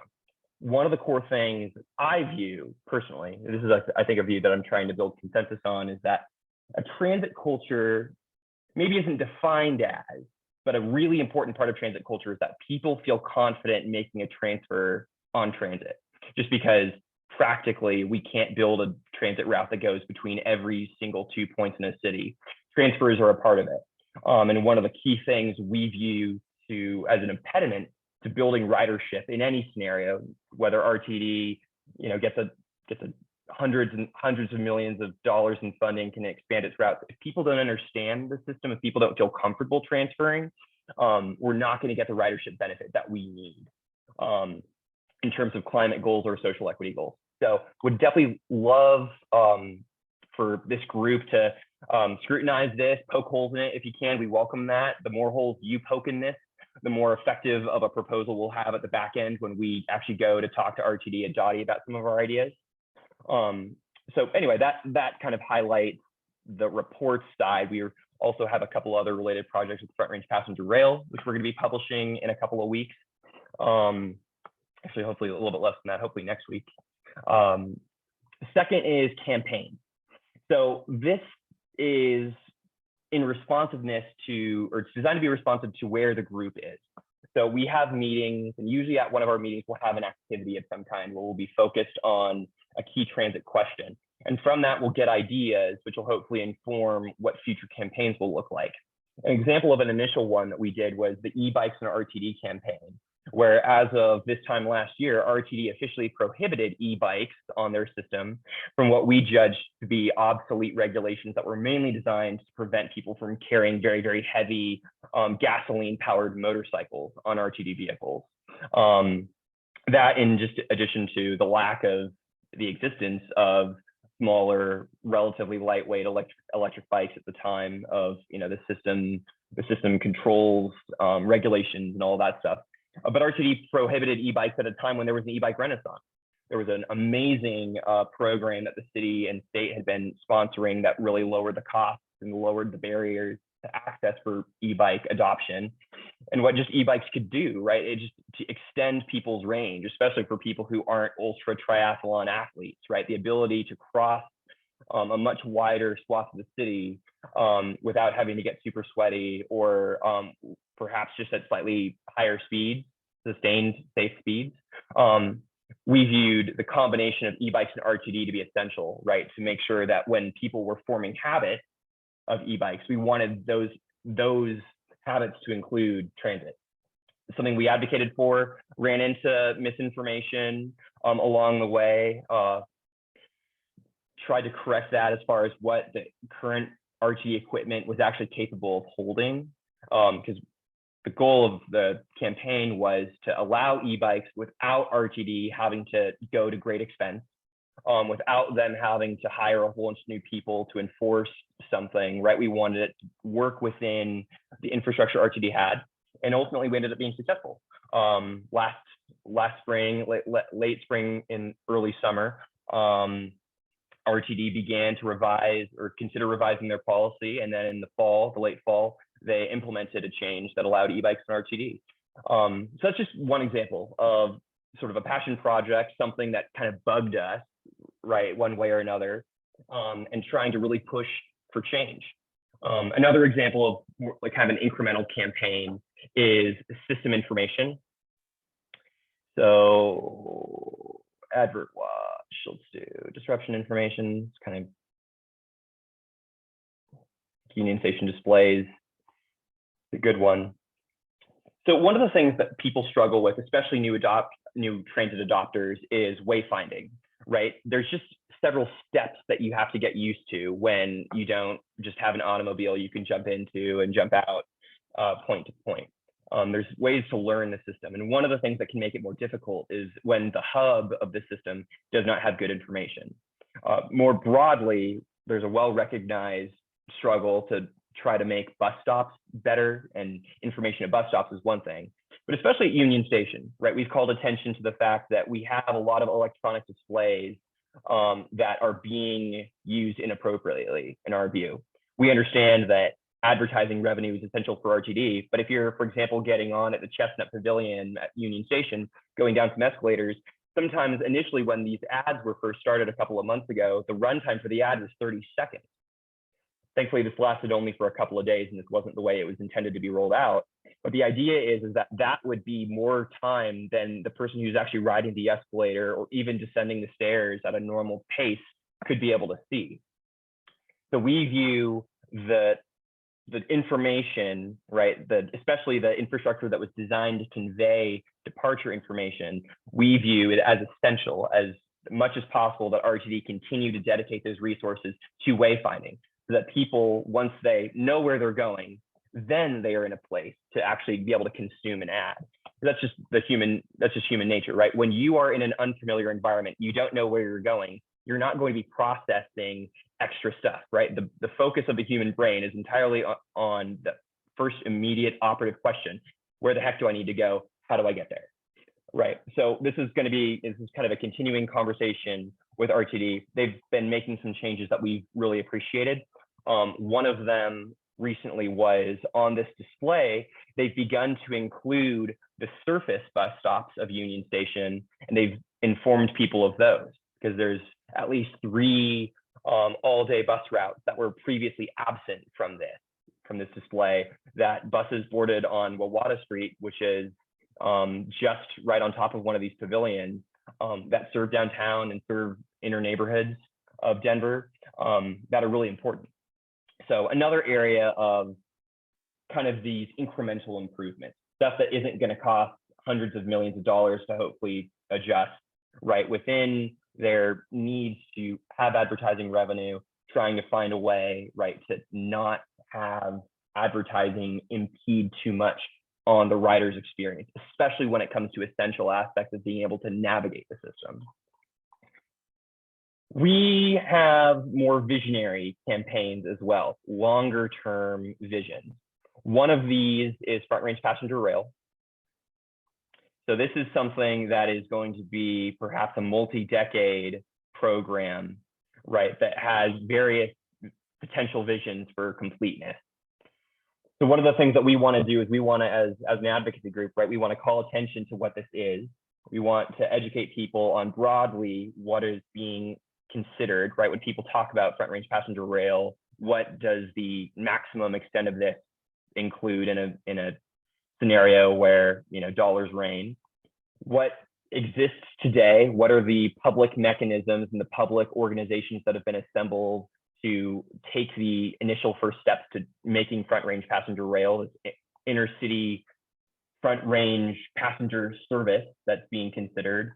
What some of the initial phasing could look like, where we take a position on it, and then ultimately some of the things that we think are going to be needed to put a high quality train service in place. One of the things I personally feel passionate about, and there's diversity of views in the group about the perfect way to do front range passenger rail, what the extent of the vision should be, how ambitious it should be. But one thing I think that we're beginning to get buy-in with our urbanist partners is that, given what has happened in Denver over the last 8 years or so, where there's been public frustration with the way Fast Tracks was rolled out, a lack of confidence in RTD to deliver and operate reliable transit that people want to ride, and certainly the questions about does it really make sense for RTD, which is mainly a service operator, right, to be trying to manage very large capital expansion projects, right? So in a world where we've had these challenges in Denver, our view is that if there is a front range passenger rail capital program, that they're building a train, if the train is not a good train, if the train is not useful, if we end up with a service that only operates 3 trains a day, for example, especially at around peak hours, especially if we end up spending, say, you know, $1.5 billion on something like that, and the public doesn't love it, we are going to set back transit ambitions of other kinds significantly if front range flops. So it is our view that the first version, the first iteration of front range passenger rail that gets rolled out has to be good. Maybe it doesn't go to every single city, right? Maybe, certainly, we think that all the blue lines on this map are not going to happen all at once. But whatever the first segment is, it needs to be awesome, to not undermine public support for transportation, especially for the transit uninitiated, who are kind of outside of the neighborhoods that we found to be most active in urbanist circles, you know, downtown and adjacent neighborhoods for the most part, especially to get other people on board who live further out, to view transit as being useful to them, to give it a try, to be able to see, yeah, this works for me, and yeah, I'm going to use my dollars to vote for further expansions. See what other peer cities have done, right? Seattle, they've had a series of James, we've got just a couple minutes left. Sorry to interrupt you. Can we be sure to cover how folks can get involved with Greater Denver Transit? Absolutely. So definitely, we are on Twitter. Our Twitter handle is Great Den Transit. We're very, very active there. As far as the online discussions that are most detailed, we have a Slack channel as well. And I will give in the chat right here. Joel, is it cool if I post a link to our Slack for invitations for anyone in this group who might be interested to join the conversation there? Would that be appropriate? Yeah, of course, yeah. All right, so that's coming to this group now. All right. And the website for those who are watching the video later and can't make out the small detail is greaterdenvertransit.com. Yeah. And just to, conscious of time, thank you again, Joel, for the heads up on that. We are looking for anyone who cares, right? The whole point of being a grassroots, free to join, very accessible group is you don't have to be a rail engineer. You don't need to be a planner. We welcome people who just care about urbanism. Maybe you're coming at it from more of a ped bike standpoint or an infill standpoint, but you're interested in transit as well. We'd love to have you come to our meeting. Our next meeting is scheduled for Thursday, a week from today. So it's going to be on March 16th at Union Station. It's a building called Cadence. You can find how to access that event and RSVP on our website here. You click on RSVP, it'll take you to a event link where you can get the building access details. Doors open at 6, and we'd love to have you. And for any support we can gather to build momentum about urgency for transit projects, standing up for transit, and also pushing for RTD to operate better service. We are all ears for ideas and want this to be a crowdsourced solutions-oriented group. So thanks again for spending part of your evening letting me introduce this group, and we'd love to have all of you involved. Thanks so much. Hopefully people will reach out and get involved. This is a very intensely active group. And as you can see, they range from, sort of the micro to the macro, from the technical to the policy. And so a very, very wonderful addition to the advocacy space in Denver. Glad you're here. And I'm sure we'll be hearing from you more in the future on specific things you're looking to get people aware of and build support for. Appreciate that, Joel. Okay. Thanks. We didn't have any questions in the chat, and we are right on time to move to our final speaker. Happy to invite back Riley LaMie. Riley LaMie was one of the project managers for Denver Moves Everyone, which is Denver's strategic transportation plan. Riley, I'm going to set you up as co-host. And James, if you could stop sharing, we'll allow Riley to show what he wants. Now, as we announced in the meeting invite, Denver Moves Everyone is just finished up, I think last week, a public comment period for the public review draft. So here we are kind of at the end of this huge effort.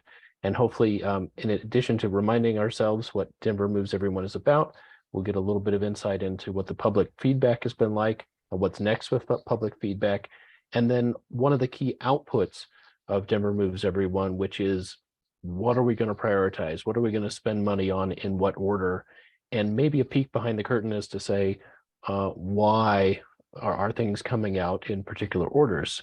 The community values, of course, things that depend on one another, a rational order to build things, and also, funding availability. What are all the elements? So welcome back, Riley.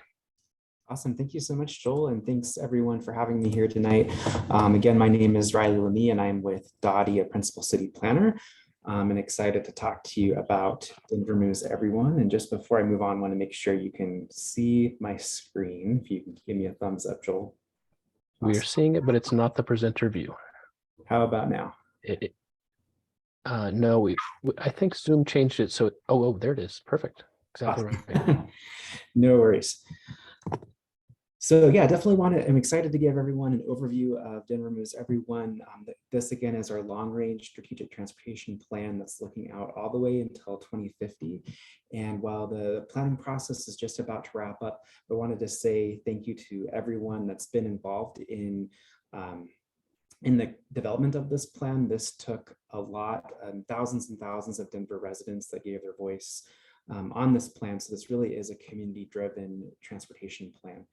So just really quickly tonight, I'm going to give an overview about what DME is in case you haven't heard of it, and then we'll talk a little bit about some highlights. And as Joel mentioned earlier, talk about how we prioritized the improvements that are being recommended as a part of DME and some of the kind of next steps. So I'm just going to jump right in with what DME is. And this again is our long-range transportation plan, and this is really looking at the entire transportation system as a whole. So you've probably heard us come talk about other transportation plans that are focused on a specific mode, such as biking, or specifically on transit or on walking. And this is really looking at everything all together and looking at both what we need to do in the near term if we want to hit our transportation goals, but also looking out to the long term as well. We haven't updated our strategic transportation plan since 2008. And since then, as many of you know, we continue to be a growing city. So we added about 115,000 new residents since 2010. And then our transportation system and how we use it is constantly changing. So technology has changed. We get a lot more goods and services delivered directly to our doorstep now. And unfortunately, we've still continued to see the number of fatal and serious injury crashes increase. And so with being a growing city, there's a lot of challenges and opportunities that come with it. And so certainly all of these challenges are really a catalyst for us to update the transportation plan going forward.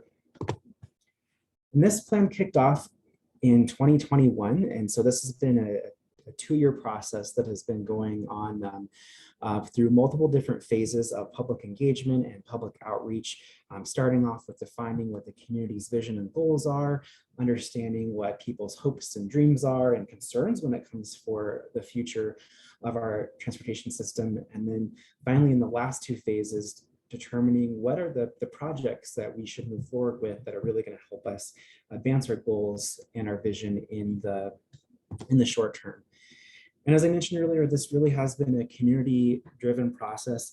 We were able to successfully engage with all 78 Denver neighborhoods throughout the process through a variety of different techniques, whether it was social media, but also we went out to the various events that were held in the community, so that we weren't just doing things online. We were trying to go in person and going to where people are at, so that way we could hear from a diverse range of Denver voices.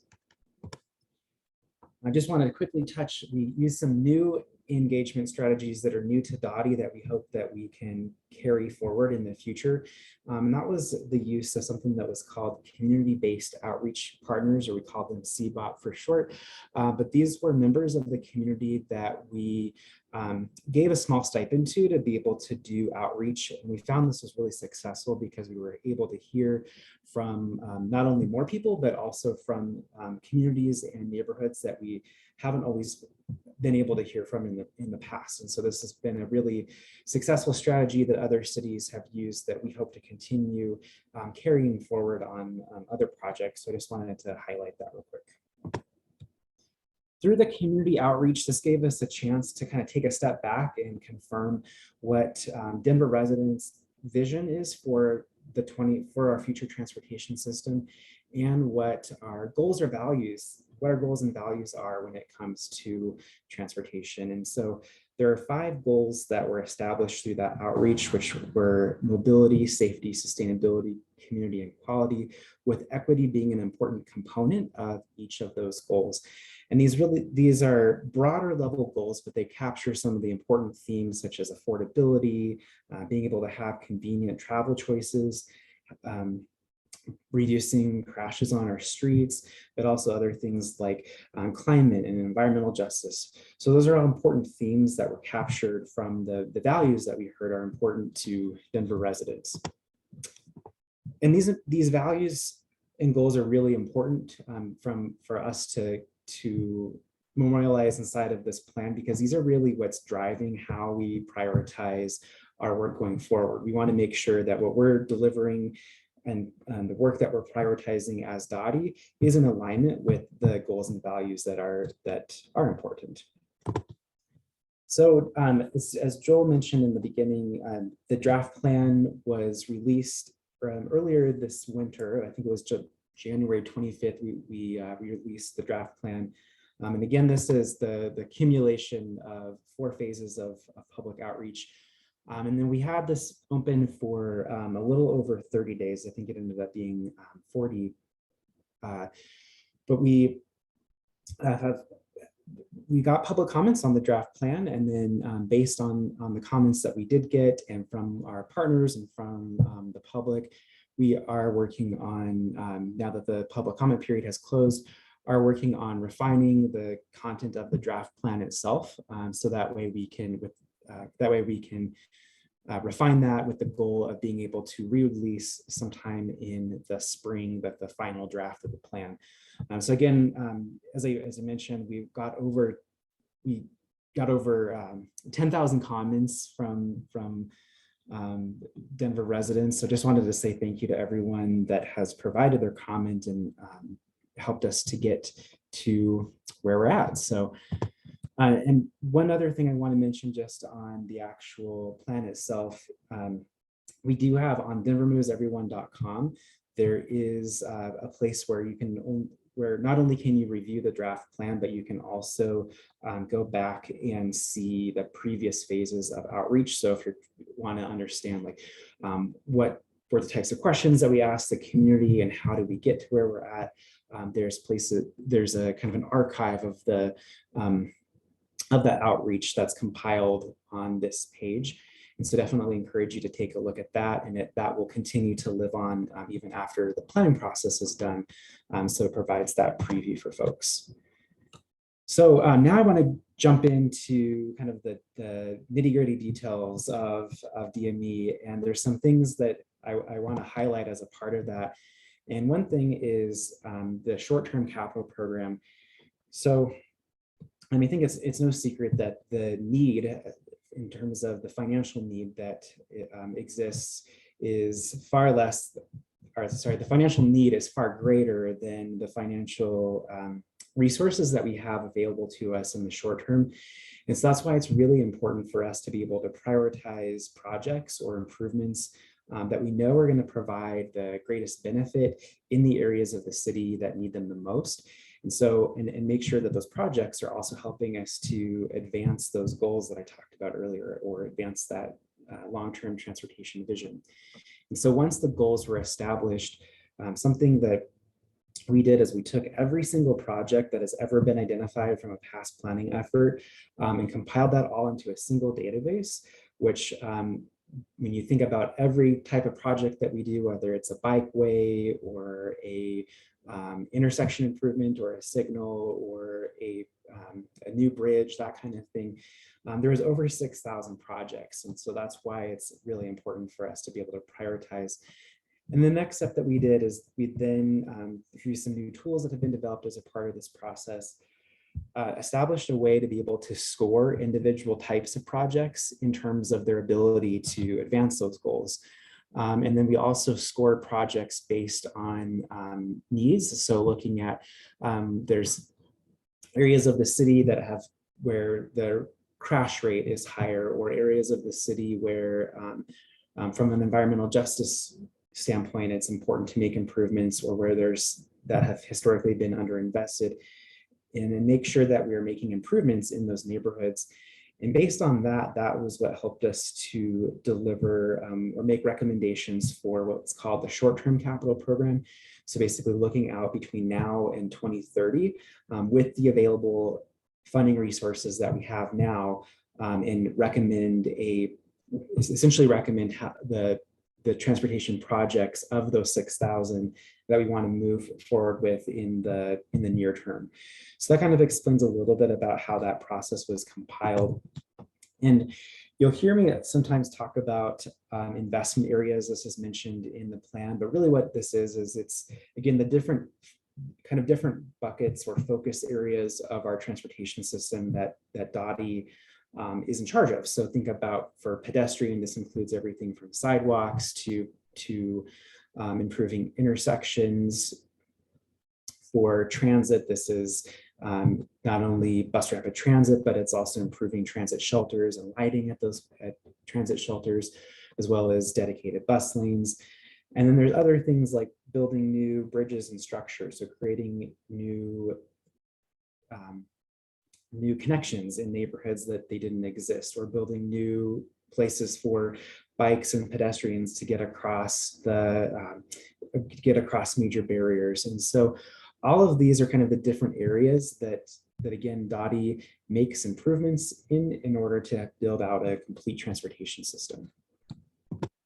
And one of the things that DME did, that something that we have not had in the past, is understanding what the long-term need is if we want to meet all of our goals. DME is a very data-driven plan that had a ton of modeling done as a part of it, very complicated modeling to help us understand what the long-term need is. So what's shown here is, again, that the need is far greater than what we get on an annual basis. So we receive typically, we look at an average of what we've gotten for transportation funding over the last 5 to 6 years, it's about $170 million. And what our data and our modeling is showing us is that we really should be trying to receive or spend $630 million on an annual basis if we want to hit our transportation goals and build a world-class transportation system. So what this really does is, again, demonstrates just how much need there is. And that's, again, for the long term, and why it's so critical that we're, with the $170 million that we do get average on an annual basis that we are prioritizing projects that our data and community input is showing us are going to have the greatest benefit in the areas of the city that those improvements are needed the most. And then DME is also a very performance-driven plan. What that means is that this is not a plan that just sits on a shelf. We want to go back to these strategies and these recommendations and check our progress on an annual basis and make sure that the projects and what we're doing is actually helping to move the needle on those goals. And so through DME, we've established some measures that are a way to say, are we hitting our mobility goals? Are we really, is what we're doing, again, making a difference towards our sustainability goals and helping to improve safety outcomes? And so that's one component of DME, again, is being able to go back and measure progress. And then we also recognize that we can't hit our transportation goals through just infrastructure alone. It's really important that we also have the policy backing to deliver on an improved transportation system. And so through DME, we've also established 17 or so policies, and these are meant to be kind of broad policy statements that are meant to guide or steer the department over the next 5 to 10 years. And so again, you'll notice on these that they're very high level, but they capture the themes that we've heard are important when we were doing outreach. So like one of them, for example, is about taking action to reduce the urban heat island effect, which Denver has a challenge with. This is an example of, again, a policy statement that's trying to provide direction. And then underneath each of those policies are strategic action items, as well as benchmarks that we will take action on in order to address that higher level policy.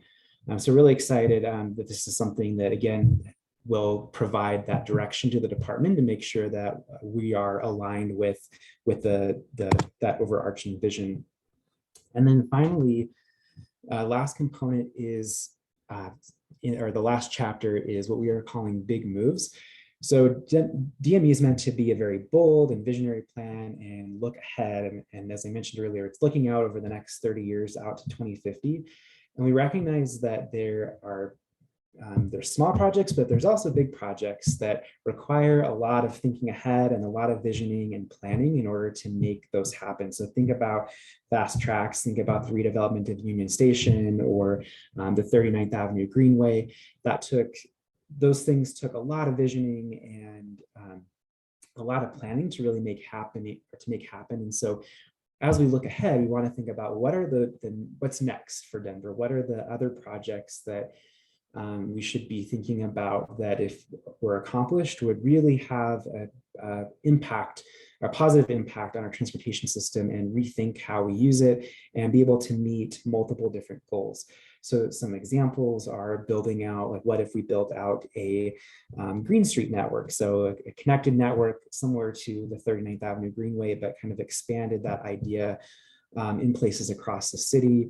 Or another example was the idea of placing more lids over the freeway so that the freeway is representing less of a barrier as it does today to many neighborhoods.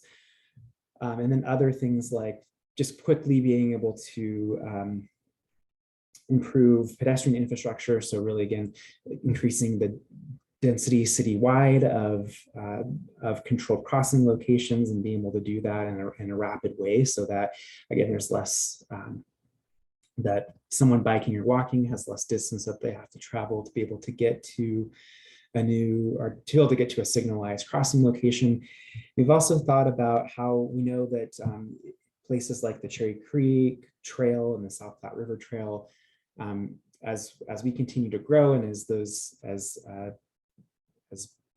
we love using those trails for multimodal reasons, but it's important to think about how can we expand those, and are there creative ways that we could use the public right-of-way that runs adjacent to those in order to expand and make those trail systems even more robust. And so these are all ideas. There's actually a cut sheet for each of these ideas. And so definitely, if you haven't already, I encourage you to take a look at that.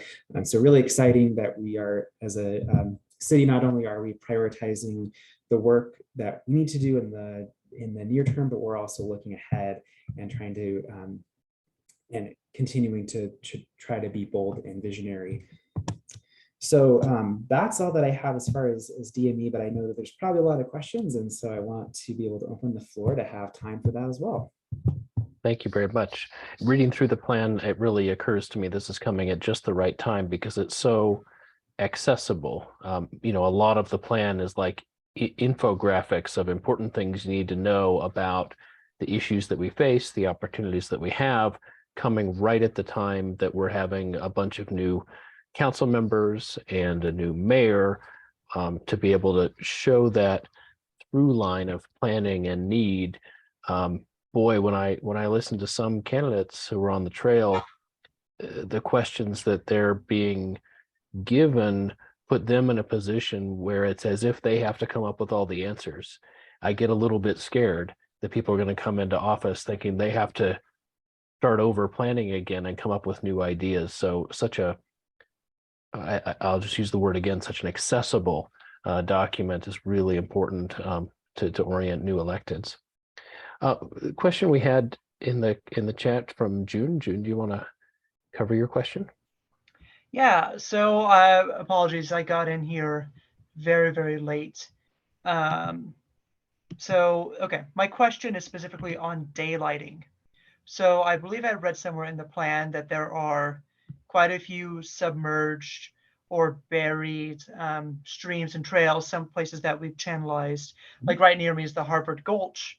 And obviously that's been channelized into a massive concrete, essentially storm sewer. Mm-hmm. And yeah, and daylighting has the potential to, you know, we can put trails next to those waterways and we can greenify neighborhoods and really use the natural landscape to our advantage in building our transportation network and making the city more sustainable in the long term.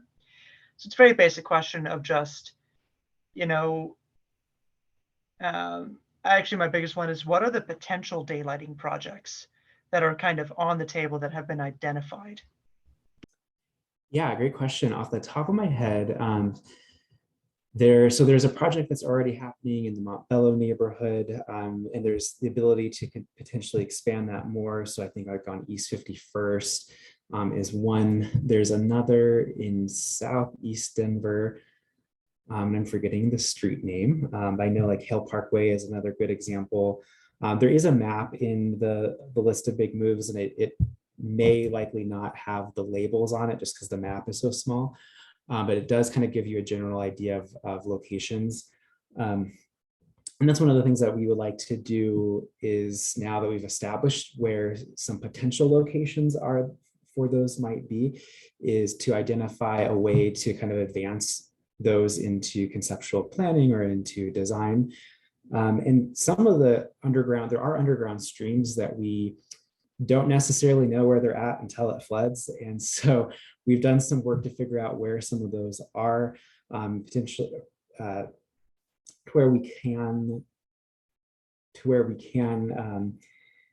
again do similar projects where it does benefit, provides recreational opportunities or provides new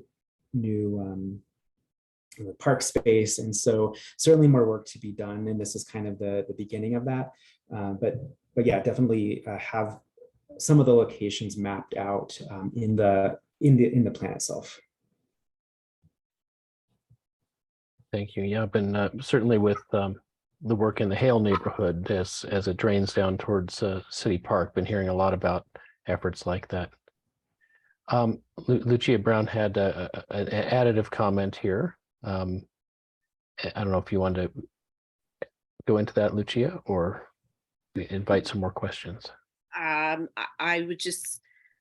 was listening to a presentation last night in Building Denver, and there was somebody who was there who had long history with parks and gave a history of it, and the ditches and the gulches all around, many of them were man-made, but we were losing so much water to evaporation. That's why they put it like there, where Merriam Parkway is, there used to be a ditch that ran along there.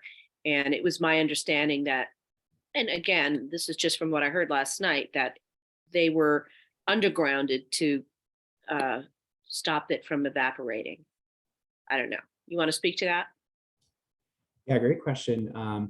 That is, I'm not super familiar with kind of the history behind there of why they were put underground, but it is something that we would need to balance. Definitely is making sure that we still have the water that's going into the sources that it needs, but and maybe there's this is kind of a practice that has evolved over time, and maybe there's a way that through providing green infrastructure like trees and cooling or landscaping that reduces the rate of evaporation.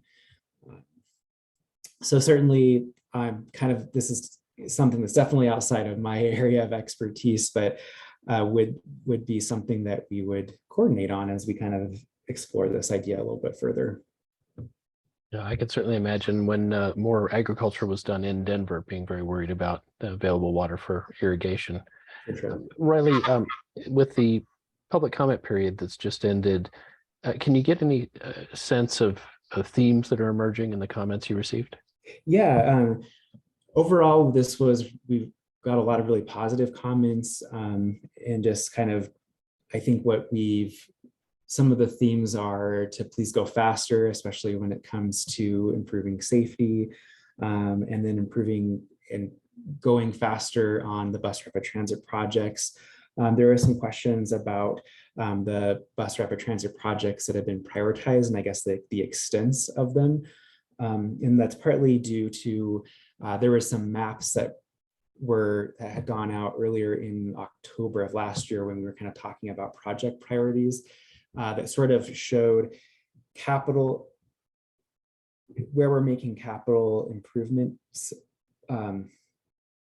that had been kind of prioritized through DME, but didn't necessarily show the connected service levels. And so I think there was kind of there was some confusion on that that we're working to address right now in terms of how the BRT system will be connected when it's built out, and the types of improvements that were being made. But yeah, definitely a lot of passion and excitement on the transit. And I think it's just some comments that we're not doing enough quick enough. And we certainly empathize with that sentiment. And then, but overall, I think a lot of positive comments. There's a lot of excitement in the community about having this plan and the work that we are prioritizing through it, and especially when it comes to just being able to address all of the challenges and opportunities that we're seeing.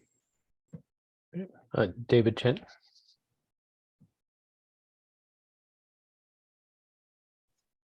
David proposed a question in the chat about Cherry Creek Trail.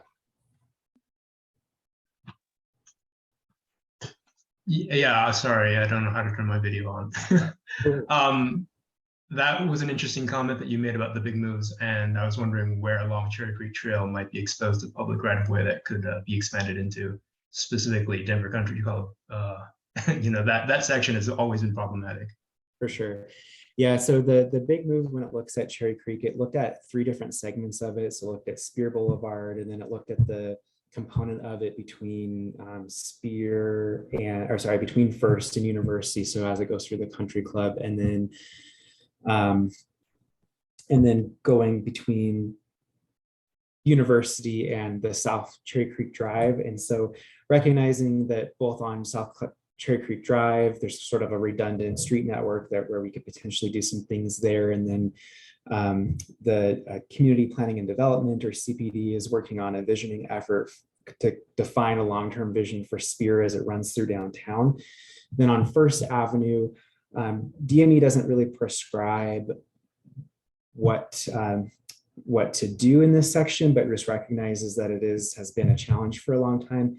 And there are other efforts underway to sort of work through, it's called Denver Moves Cherry Creek, which is an area plan for that area, to define a little bit more what can be done there and sort of determine the vision for that stretch. Thanks. June has a question about funding. Sorry, it's me again. So this is purely a policy question. If you're looking at increasing your budget, basically quadrupling it, Denver's full total budget right now is $3.76 billion. So you're looking at like, what, maybe like 15% of Denver's total budget for DOTI instead of maybe 4. So my question would be, that's a lot of money. How are you going to get it? Are you thinking about like new tax or fee measures? Are you thinking about reallocations from Denver? Are you seeking federal funding? That's a lot of money per year. How are you going to get it? Yeah, it's a really good question. So we sort of stopped short of identifying new funding sources. What this is really doing is just trying to model what the need is and be able to put that out there. So it's helpful in conversations, kind of as we work with the new administration coming up. And there's things that other cities have done that have been innovative to be able to get more transportation dollars, essentially because we get transportation dollars not just from our general budget, but also from like the infrastructure bill or things like that that have come up.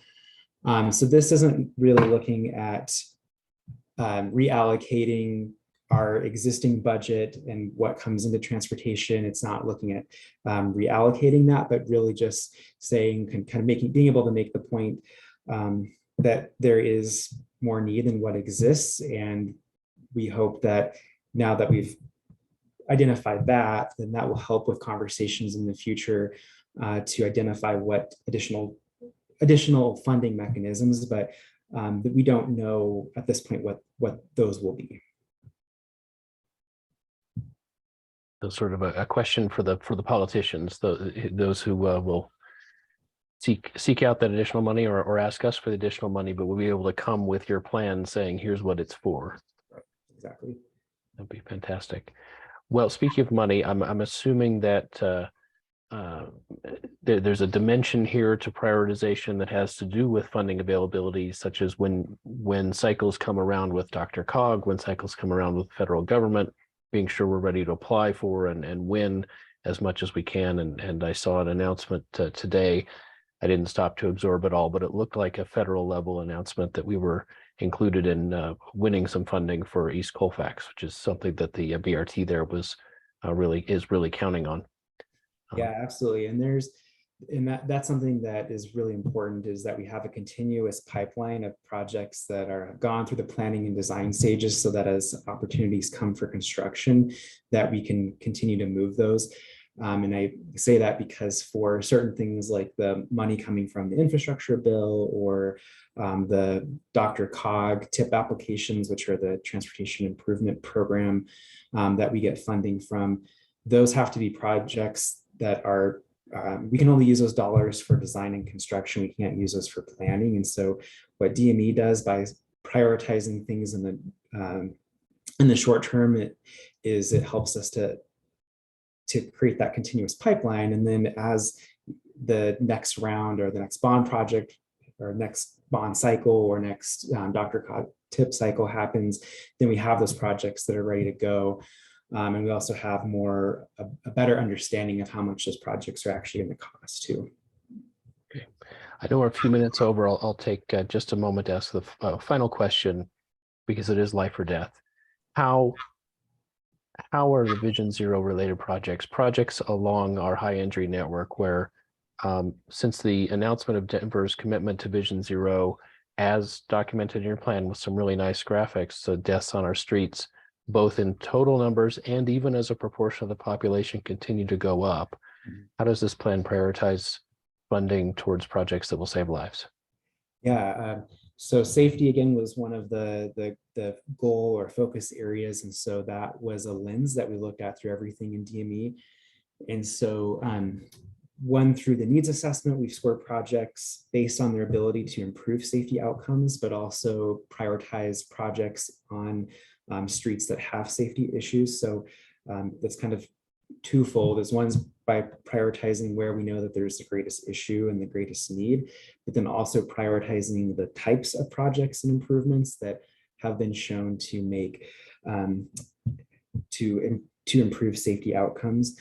And then on that same note, we are also, Vision Zero recognizes that we can achieve safety by improving transit and bike and walking infrastructure. So really prioritizing improvements for those modes, especially as those are the most vulnerable users of the roadway. And then there's also a update that's happening concurrently with DME. That's an update to the Vision Zero action plan to address, continue to address the safety challenges that we're seeing and improve those. Great. I know you've got a lot of passionate people who are committed to doing the right things in DOTI, and I'm just hoping that efforts like this can help prioritize that and to some degree unleash you to do the changes that are needed to change all of our behaviors so we're all behaving more safely. Absolutely. Thank you very much for spending the evening with us, Riley. I know you joined early. You got to stay for most or all of the presentations, and so appreciate it. Yeah, no problem. Thanks for having me. Thank you. We've reached the end of our agenda. Thank you so much for spending your evening with us. This will be put up on YouTube for those that couldn't attend. There were a lot of conflicts tonight with election-related topics. People are going to, including a really good presentation that I'm going to watch the recording of by the Montbello Organizing Committee, along with Denver Bike Lobby, Denver Streets Partnership, Greater Denver Transit, putting transportation topics to the mayoral candidates. So thanks for picking this meeting, and those who didn't make it can watch the recording, and many of us will watch the recording of other options for tonight. We meet every other month, so we'll see you back here on the second Thursday of the month in 2 months. Thanks so much.